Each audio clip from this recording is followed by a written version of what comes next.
স্বামীকে তালাক দিয়ে এখন প্রেমিকের বাড়িতে বিয়ের দাবিতে অনশন করছেন এক সন্তানের জননী। স্কুল লাইফ থেকে আমাদের রিলেশন আমার সব থেকে আমার সঙ্গেটাই নষ্ট করে দিয়েছে।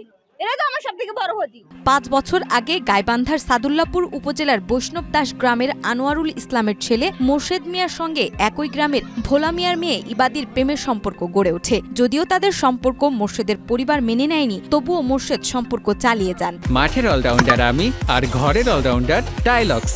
টাইলক্স টয়লেট ক্লিনার, ক্লিন মানেই টাইলক্স। এদিকে প্রায় ৪ বছর আগেই ইবাদির পরিবার এক প্রকার বাধ্য হয়ে তাকে অন্যত্র বিয়ে দিয়ে দেয় এবং সেই সংসারে এক পুত্র সন্তানের জন্ম হয়। এর সাথে আমার প্রায় ৭ বছরের রিলেশন। এর জন্য আমি অনেকদিনের সাথে রিলেশন করছি, আমাকে অনেকদিন বিয়ের দিছে। তারপরে আমার বাড়ি থেকে বিয়ের প্রস্তাব দিয়েছিল, এটা কেউ মানে না। আমার বাবা মাকে অপমান করে পাঠিয়ে দিয়েছে এরা। তারপরে আমার বাধ্য হয়ে আমার বাবা মা অন্য জায়গায় বিয়ে দেয়। তবে পুরনো সম্পর্ক শেষ না হওয়ায় ইবাদি ও তার স্বামীর মধ্যে টানাপোড়েনের সৃষ্টি হয়। এক পর্যায়ে মোর্শেদের প্ররোচনায় স্বামীর সংসার ত্যাগ করে গত ১৩ই এপ্রিল প্রেমিকের বাড়িতে চলে আসেন ইবাদি, কিন্তু সেখানে গিয়ে বিপাকে পড়েন তিনি। ইবাদির উপস্থিতি টের পেয়ে প্রেমিক মোর্শেদ গা ঢাকা দেন এবং বাড়ির দরজায় তালা ঝুলিয়ে দেয় তার পরিবার।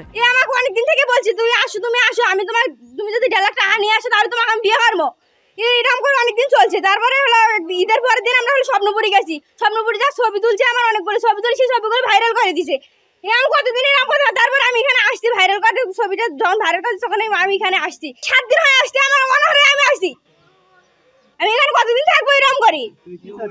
আমাকে এখানে বিয়ে করে দিচ্ছে, বিয়ের দিয়ে আমাকে এখানে রাখছে।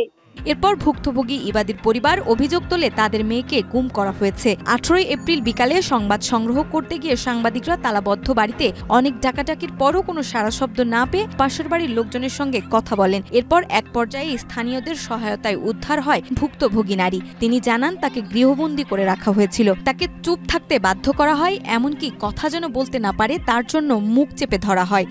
আমাকে শোনা লাগবে তো, শোনা লাগবে। আজ থেকে 6 দিন হলে যে আমার মেয়েটা আমরা রাখতে থুছি। এখন মেয়ে তো ছেলের বাড়ি ছিল, কাল থেকে মেয়েটা নাই, কালকেও ছিল মেয়ে, আজকে থেকে নেই মেয়ে।